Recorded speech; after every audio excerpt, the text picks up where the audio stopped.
오늘의 말씀은 열왕기상 3장 12절 말씀입니다. 내가 내 말대로 하여 내게 지혜롭고 총명한 마음을 주노니 내 앞에도 너와 같은 자가 없었거니와 내 뒤에도 너와 같은 자가 일어남이 없으리라. 아멘. 서비스업에 종사하는 분들이라면 유명한 고전적 명언 하나를 늘 가슴에 새길 것입니다. 고객은 왕이다. 동서양을 막론하고 아마 이 명언은 모든 사람들이 다 알고 있는 이야기일 것입니다. 물건을 사가는 고객을 왕처럼 모셔야 더 많은 물건을 사갈 것이고 이익을 창출하기 때문에 고객을 왕처럼 모셔야 한다. 그러나 이런 명언을 따르다 보니 때로 진상 고객을 만나면 정말 갖가지의 수모를 다 겪을 수밖에 없을 때가 있습니다.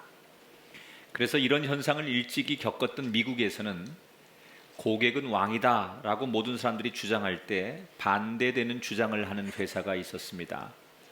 우리가 잘 아는 사우스웨스트라고 하는 항공사가 고객은 왕이다 라고 모든 회사가 외칠 때 아니다, 직원이 왕이다 이렇게 외치기를 시작했습니다. 사우스웨스트는 직원을 왕처럼 회사에서 만들어줘야 그 받은 사랑을 가지고 직원들이 고객을 섬기게 되니 무조건 고객이 왕이 아니라 직원이 더 우선이다. 이래서 모든 직원들을 배려하기 시작합니다. 그리고 혹시라도 진상 고객이 나타나면 그 이름을 블랙리스트에 올려서 사우스웨스트에서는 다음부터 그 비행기를 이용하지 못하도록 강력하게 조치를 해버렸습니다.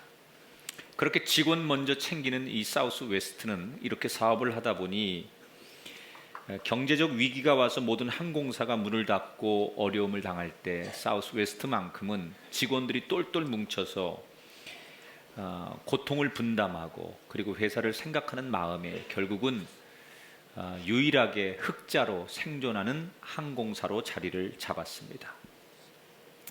결국 전통적인 생각과 혁신이라고 하는 생각 사이에 사우스웨스트는 잘 균형을 잡았기 때문에 성공한 회사가 됐다는 얘기입니다.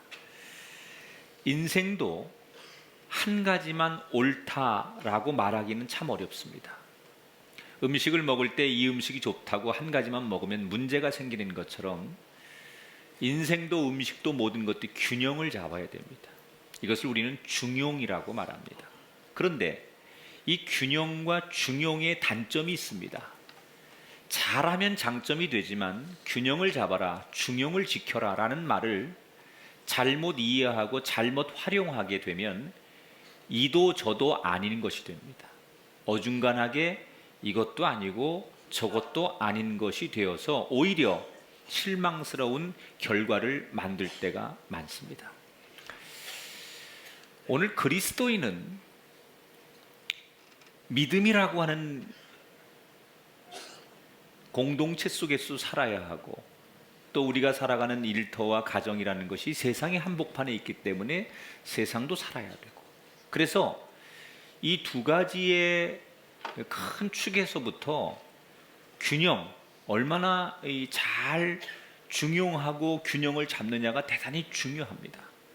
근데 어느 한쪽으로 지나치게 되면 사람들로부터 외면을 당하고 또 세상 사람들로부터 가다 보면 절대적인 진리, 믿음을 잃어버리기 때문에 이 균형을 잡는다는 것이 굉장히 어려운 문제고 우리의 고민입니다.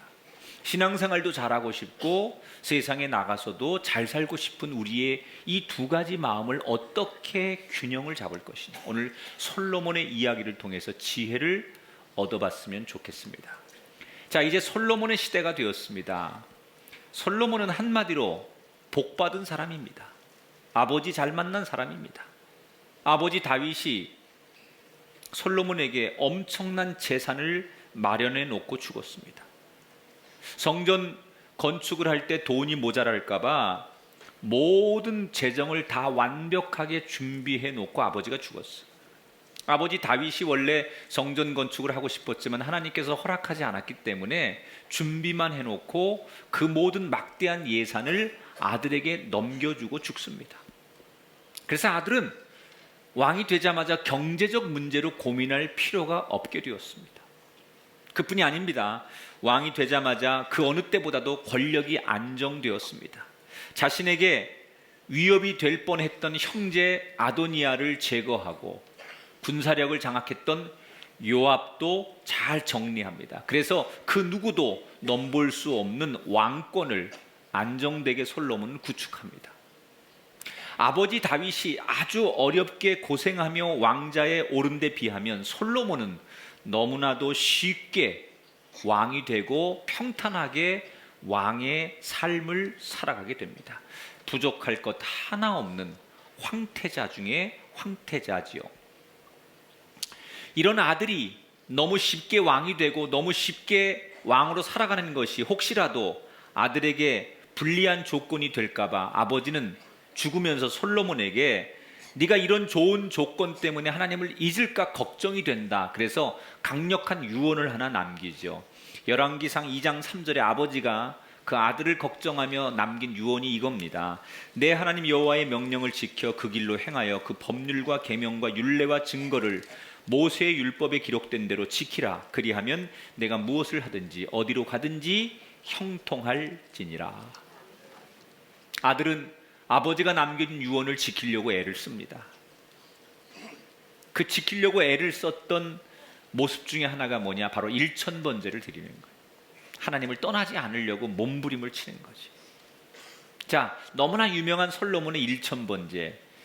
일천번제가 뭐냐? 우리 한국교회에서도 이 일천번제를 드리는 교회들이 많아요. 우리 성도들 가운데도 일천번제 예물을 예배 드릴 때마다 드리면서 이 솔로몬의 축복을 간구하는 성도들 많아요. 좋은 거라고 생각해요. 그런데 실제로 많은 신학자들이 일천번제라고 하는 것이 어떤 것이냐라고 하는 것은 조금씩 해석이 달라요. 한 3가지 정도의 유력한 해석이 있는데, 첫째는 매일 한 번씩 드리는 제사를 1000번 드리는 것이다. 그러니까 그러려면 한 3년 정도 제사를 드렸겠죠. 매일 드린다면 1000번의 제사를 드린다면, 그러니까 긴 시간 동안 제사를 드렸다는 얘기예요. 두 번째는 한 번에 1000마리의 양이나 소나 제물을 1000번 드릴 제물을 몽땅 가져다가 한꺼번에 드리고 그만한 1000번의 영양을 정성을 다 모아서 드린 예배를 1000번제라고 한다. 이렇게 주장하는 분도 있습니다. 또 어떤 분들은 아니다. 그만큼 열심히 했기 때문에 상징적으로 1000번제를 드렸다라고 표현한 것일 것이다. 이렇게 해석을 해요. 어떤 것이 정확히 맞는지는 모르겠어요. 그러나 공통점이 있어요. 솔로몬은 예배를 드리는 사람이었다는 것 하나하고 그 예배를 드리는 데 있어서 정성을 다했다는 사람. 정성만큼은 대단해요. 뭐 길게 드렸든 한 번에 다 드렸든 그만큼 정성을 최선을 다했던 그 공통점은 예배를 드리기 위해서 솔로몬이 정성을 다했다는 거예요. 그러니까 솔로몬의 장점 중에 하나는 뭐냐?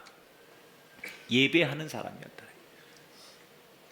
여러분, 예배하는 게 뭐 그렇게 대단한 거냐 이렇게 말할지 몰라도요, 솔로몬은 나라의 모든 권력을 다 쥐고 있는 사람.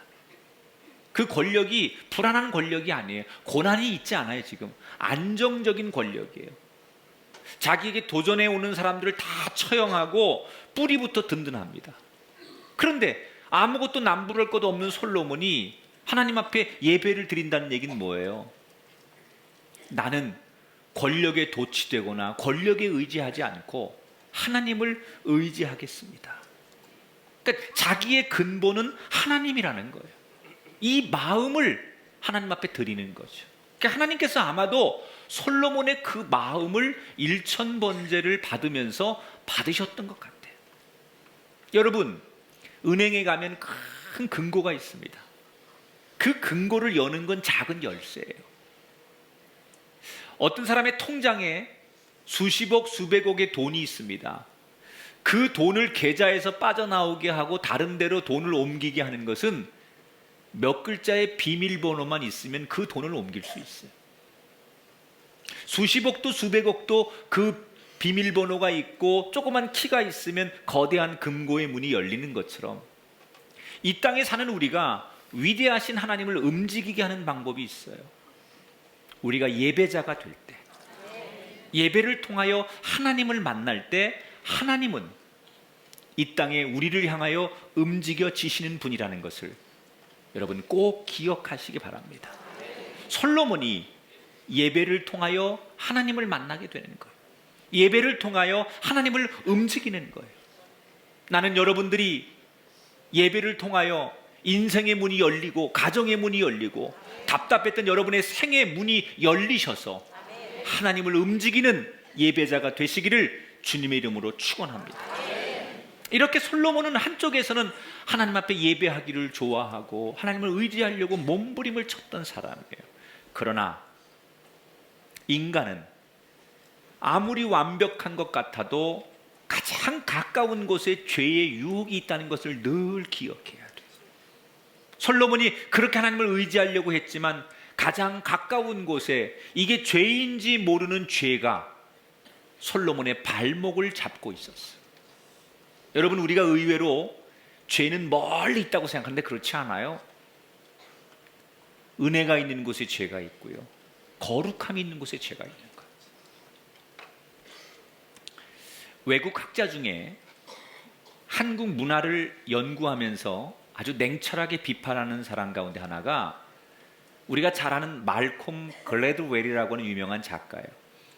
아웃라이언이라는 책도 썼고 다윗과 골리앗이라는 책을 써서 우리 한국의 많은 사람들에게도 책을 읽게 만들었던 이 말콤 글래드웰, 이분이 한국 문화에 대해서 이런 얘기를 합니다. 예를 들자면 1997년도 괌에서 대한항공기가 추락하는 사건이 있었어요. 근데 말콤 글래드웰은 그 사건을 보면서 그것은 단순히 기계의 결함 때문이 아니라 한국 문화가 가지고 있는 잘못된 문화에서부터 비롯된 사고다, 이런 진단을 해요. 구체적으로 말하면 말콤 글래드웰은 한국을 들여다보니까 한국은 오랫동안 유교 문화에 접해 있었기 때문에 내재적으로 권위주의, 상명하복 이런 거에 오랫동안 젖어 있다는 거예요. 그래서 이 권위주의나 상명하복의 문화에 젖어 있으면 어떤 위기의 순간이 올 때 예의를 갖추느라고 사람들이 경고를 제대로 전달하거나 자기의 의견을 제대로 개진하지 못한다는 거예요. 근데 한국 문화가 그렇다는 거예요. 무슨 문제가 있는데 윗사람한테 정말 속 시원하게 있는 그대로 문제점을 노출하거나 이렇게 하지 못하고, 윗사람은 어렵기 때문에 감히 표현을 못하고 또 위기의 순간에 그것을 다 전달하지 못하는 그런 문화가 오랫동안 누적됐기 때문에 그런 문화들이 자리 잡은 그 현상이 결국은 이런 비행기가 추락하게 하는 원인이 된 거다. 물론 기계가 결함한 원인도 있겠지만 그 배후에는 한국 사람들이 가지고 있는 그 조직 문화, 상명하복, 윗사람한테 무조건 순종해야 된다라고 하는 그 문화가 한국의 발목을 잡고 있는 것이다 라고 통렬하게 말콤 글래드웰이 비판을 합니다. 여러분, 우리는 그게 좋은 건 줄 알아요. 그렇게 살아왔어요. 또 필요하죠. 윗사람을 존경하고 윗사람을 배려하고, 이게 굉장히 우리는 좋은 문화라고 생각하는데 그것이 때로는 좋기도 하지만 우리의 발목을 잡고 우리의 문제점이 될 수도 있다는 거예요. 자, 솔로몬이 한편에서는 하나님 앞에 1000번제를 드릴 만큼 하나님을 사랑하고 하나님을 의지하면서 시작을 했지만 의외로 그의 적은 멀리 있지 않았어요. 가장 가까운 곳에 죄가 아닌 것 같은 죄가 솔로몬의 발목을 잡고 있었어요. 어떤 죄가 솔로몬의 발목을 잡고 있었느냐? 1절을 볼게요. 솔로몬이 애굽의 왕 바로와 더불어 혼인 관계를 맺어 그의 딸을 맞이하고 다윗성에 데려다가 두고 자기의 왕궁과 여호와의 성전과 예루살렘 주위의 성의 공사가 끝나기를 기다리니라. 두 가지 문제점을 보게 됩니다. 첫째는 결혼을 하는데 누구하고 결혼을 해요? 애굽의 바로 왕의 딸과 결혼을 해요. 이 당시 이집트는 최강대국이에요. 여러분 자녀들이 결혼을 하는데 여러분 자녀들이나 손녀 손자들이 만약에 앞으로 재벌의 자녀들과 결혼한다 그러면 다들 아마 춤을 추면서 경사났네 경사났어 그러실 거예요. 기왕이면 내 자녀가 유명한 집안의 자녀와 결혼을 한다는 것은 축복이고 그건 다 모든 사람들이 부러워하는 거예요. 당대의 최강국이었던 이집트의 왕과 혼인을 맺어서 이제 이집트와 동맹국가가 되었어요. 그러면 모든 사람들은 솔로몬이 그만큼 능력이 있고 대단한 사람이라고 인정을 했을 거예요. 이제 경제적으로 군사적으로 이집트와 동맹을 맺었으니 이것처럼 좋은 국가 통치 기반의 전략이 없어요. 굉장히 매력적인 결혼이에요. 그런데 성경은 하나님께서 이스라엘 외의 민족과 결혼을 곳곳에서 금지하십니다. 단지 종교가 달라서가 아니라 세상의 가치관과 주장이 하나님이 맺어주시는 가정에 들어와서는 안 된다. 우리 자녀들이 결혼할 때 여러분, 젊은이들이 결혼할 때 예수 안 믿는 사람과 결혼하면 안 됩니까? 꼭 그러는 건 아니에요. 꼭 그래야 된다라는 건 아니에요. 그러나 신중은 해야 돼요. 왜? 우리 가정에 세상에 종교가 다른 것들이 들어와서 충돌을 해서 이것들이 잘 설득이 되고 아름답게 선용이 되면 괜찮지만 세상의 문화와 세상의 가치관이 믿음의 공동체에 들어와서 충돌을 해서 불협화음이 일어나서 고통을 주게 되면 이건 굉장히 어려운 거예요. 그렇다고 꼭 예수 안 믿는 사람하고는 혼인하면 안 돼. 그런 건 아니에요. 그만큼 각오하고 기도하고 준비하고 신중할 필요가 있다는 거예요. 더군다나 여러분, 이집트는 어떤 나라입니까? 과거에 자기 조상들을 400년 동안 종살이 시켰던 민족적 앙금이 남아있는 나라가 이집트 아닙니까? 솔로몬이 자기 조차고 아직도 그런 민족적 앙금이 남아있고 그 슬픔과 고통이 남아있는 자기 동족의 그런 아픔들은 상관하지 않고 정략적인 결혼을 했어요. 그 애굽에서부터 탈출해서 만들어진 나라가 이스라엘이고 그 나라에 자기는 왕이 된 사람이에요. 어느새 과거를 잊었단 말입니까?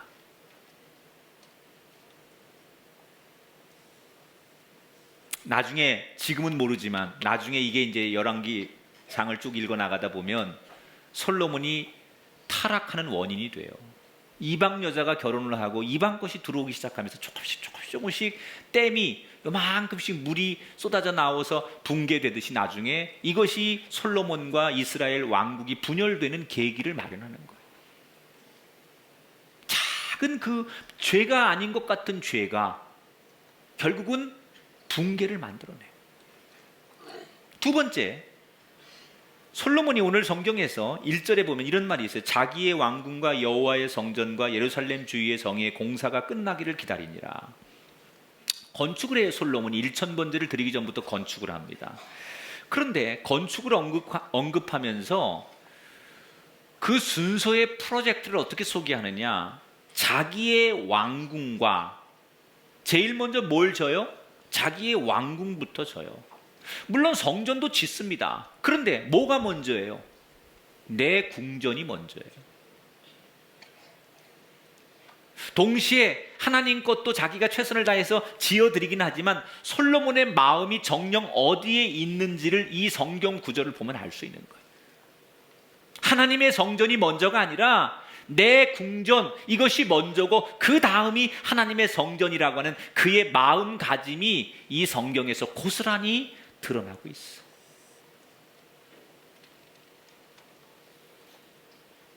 여러분, 역사적으로 멋진 건물은 업적을 나타내 줍니다. 그러나 그 멋진 건물이 동시에 타락을 보여준다는 걸 알아야 돼요. 휘황찬란한 도심의 불빛이 경제의 부흥을 알려주는 긍정적 신호이기도 하지만 또 한편으로는 그 휘황찬란한 불빛이 타락과 부패와 향락이 있다는 것을 알아야 돼요. 거룩함이 있지만 그 거룩함과 동시에 그 이면 속에는 거룩한 사람일수록 타락도 쉽다는 걸 알아야 돼요.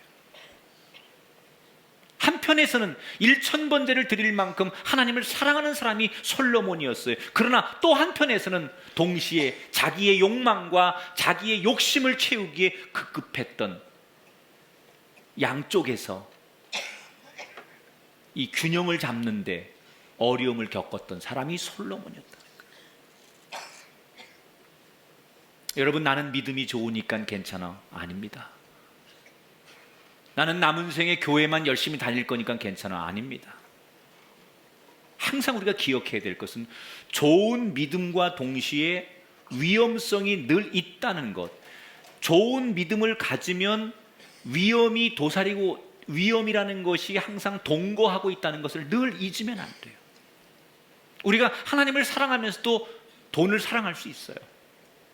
우리가 하나님 말씀을 듣는 걸 좋아하면서도 여전히 TV 드라마를 좋아할 수 있어요. 여러분, 안 그렇습니까? 교회에 오면 하나님이 좋지만 세상에 가면 여전히 TV 드라마가 좋을 수 있어요. 우리가 경건을 외치지만 그만큼이나 죄의 유혹에 얼마든지 빠질 수 있는 거예요. 그 위험성을 알고 있어야 돼요. 나는 교회 열심히 다니고 나는 예배 안 빠지고 봉사 많이 하고 기도 열심히 하니까 괜찮아. 아니에요. 나 같은 사람에게도 늘 죄의 유혹에 빠질 수 있는, 내가 늘 죄라고 하는 것과 동거하며 살고 있다는 것에 대한 위험성을 스스로 늘 깨닫고 있어야 된다는 거예요. 알고 있는 것하고 전혀 모르고 있는 것하고는 다르다는 거죠. 전 솔로몬을 보면서 솔로몬이 처음 하나님 앞에 1000번제를 드렸던 그 마음처럼, 아버지의 유언대로 살려고 했던 그 마음처럼 한결 같았으면 얼마나 좋을까. 그런데 문제는 솔로몬은 처음과 같이 마지막까지 한결같지 못했어요. 여러분, 우리 인생에 목표가 있다면 처음처럼 마지막도 그래야 돼요. 아니, 처음보다 마지막이 더 좋아야 돼요. 한번 따라 합시다. 처음처럼. 이게 소주 얘기하는 거 아니에요? 다시 처음처럼 마지막까지. 따라 합시다. 처음보다 마지막이 더. 할렐루야. 늘 한결같아야 돼. 습관의 힘이라는 책에 보면 리자라고 하는 한 여자의 이야기를 소개하고 있습니다. 리자라고 하는 여자는 16살 때부터 술과 담배를 손대기 시작해. 그리고 스트레스를 가질 때마다 음식을 막 먹기 시작하면서 살이 찌기 시작해. 20살이 되면서부터 여기저기 빚을 지고 신용불량자가 돼.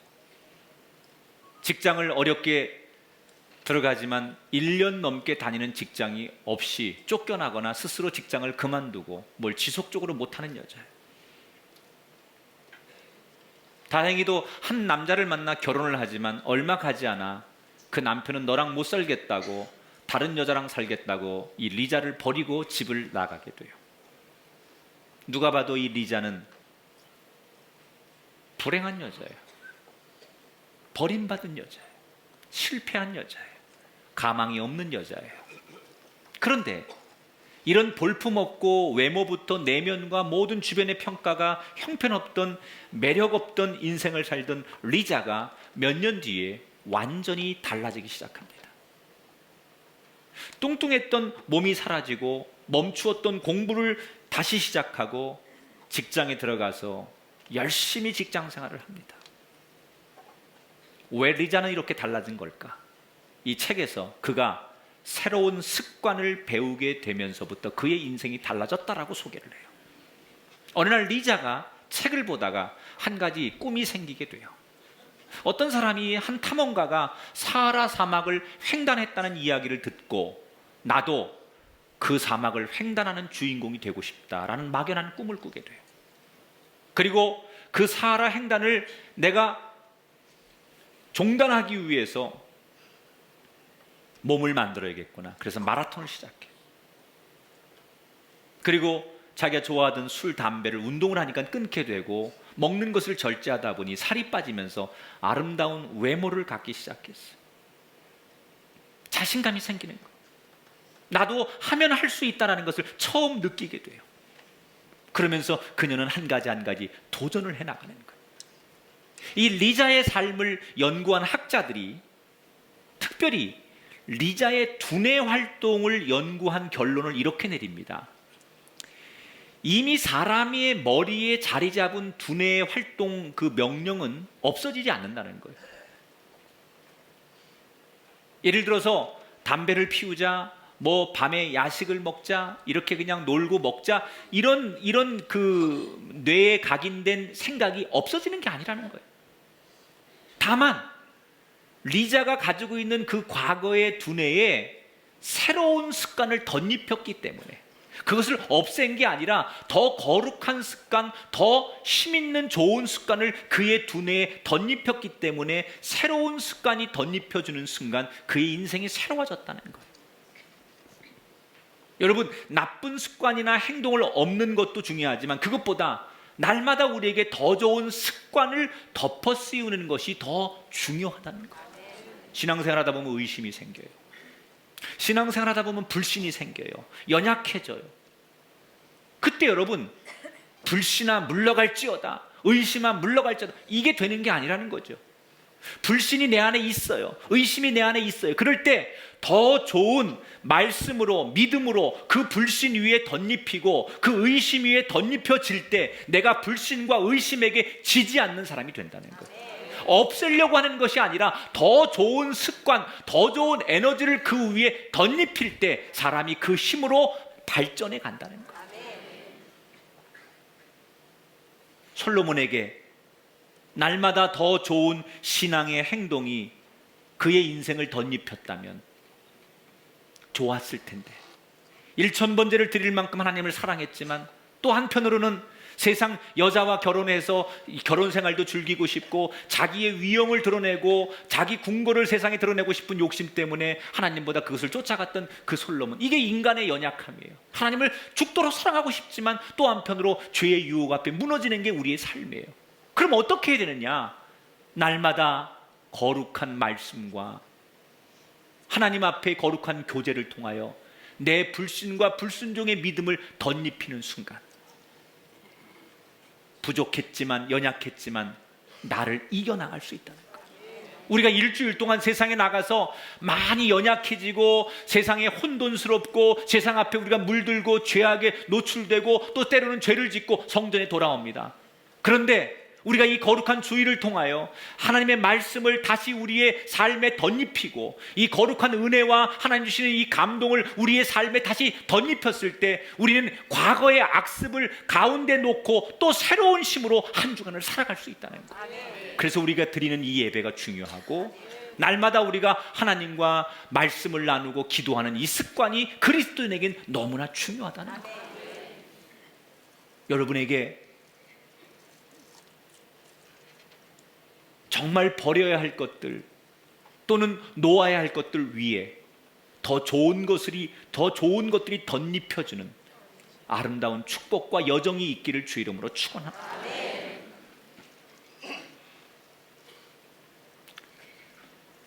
양자에서 은혜와 세상에서 외줄타기 하듯 위험천만하게 왔다 갔다 하는 솔로몬, 우리의 모습이잖아요. 그런데 그런 솔로몬에게 하나님께서 1000번제를 다 드리고 나서 그럼에도 불구하고 하나님이 솔로몬을 찾아오세요. 그리고 솔로몬에게 내가 네게 무엇을 해주면 좋겠느냐, 백지수편을 내미시는 거예요. 따라합시다. 그럼에도 불구하고. 여러분, 하나님은 그럼에도 불구하고 하나님을 떠나지 않고 예배하는 우리들을 찾아오시는 분이에요. 솔로몬을 찾아오세요. 무엇을 해주면 좋을까? 그때 솔로몬이 하나님 앞에 이렇게 구하죠. 7절 이하를 보니까 아버지 다윗을 대신하여 왕이 되게 하셨사오나 종은 작은 아이라 출입할 줄을 알지 못하고 주께서 택하신 백성 가운데 있나이다. 그들은 큰 백성이라 수요가 많아서 셀 수도 없고 기록할 수도 없사오니 듣는 마음을 종에게 주사 주의 백성을 재판하여 선악을 분별하게 하옵소서. 솔로몬이 뭘 구합니까? 많은 사람들은 지혜라고 하는데 사실은 엄밀히 말하면, 정확히 말하면 듣는 마음, 듣고 판단할 마음을 달라고 그랬어요. 그런데 솔로몬이 이걸 구할 때 마음이 어떤 마음이에요? 굉장히 겸손한 마음이에요. 자기를 하나님 앞에 작은 아이라고 부르고 오히려 백성을 높여주고 있어요. 여러분, 솔로몬은 적어도 하나님 앞에 구할 때 뭘 구해야 될지 자기 자신이 어떤 일을 너무 잘 알아요. 세상 사람들은 솔로몬이 가장 큰 신이고 가장 큰 왕이라고 생각하는데 정작 솔로몬 자신은 내가 얼마나 연약한 사람이라는 것을 하나님 앞에서 정확하게 인지하고, 하나님, 나는 작은 아이입니다. 나는 볼품없는 사람입니다. 내게 가장 필요한 것은 이겁니다라고 정확한 것을 구해요. 마태복음에 보면 소경이 예수님을 만나요. 예수님 무엇을 원하느냐라고 물었을 때 소경이 말하기를, 내가 구걸하기 위해서 폼나는 깡통 하나를 주십시오. 좋은 옷을 주십시오. 구걸하기 좋은 목 하나를 어디 지정해 주십시오. 이런 걸 구하지 않아요. 뭘 구해요? 제일 필요한 걸 구해요. 보기를 원하나이다. 여러분, 오늘 예배를 드리면서 하나님 앞에 뭘 구하십니까? 오늘도 예배 자리에 나와서 성공을 구하십니까? 부귀를 구하십니까? 뭘 구하고 계십니까? 솔로몬이 만약에 하나님께 외모를 구했다거나 부를 구했다거나 권력을 구했다면 솔로몬은 분명히 역사에 등장하지 않는 왕이 됐을 거예요. 가장 필요한 걸 구했어요. 여러분, 오늘 예배에 나와서 하나님 앞에 우리가 구하는데 뭘 구하고 계십니까? 진리를 구하십시오. 하나님이 원하시는 진리를 구하십시오.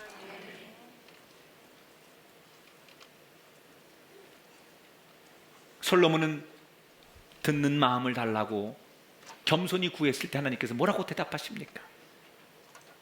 네가 구하지 않은 것까지라도, 부와 명예와 권력 모든 것까지라도 내가 겸손히 구했으니, 가장 필요한 것을 구했으니 내가 구하지 않은 것까지도 너에게 허락해 줄 것이다. 사랑하는 여러분, 오늘 이 아침 하나님께 은혜를 구하십시오. 하나님께 믿음을 구하십시오.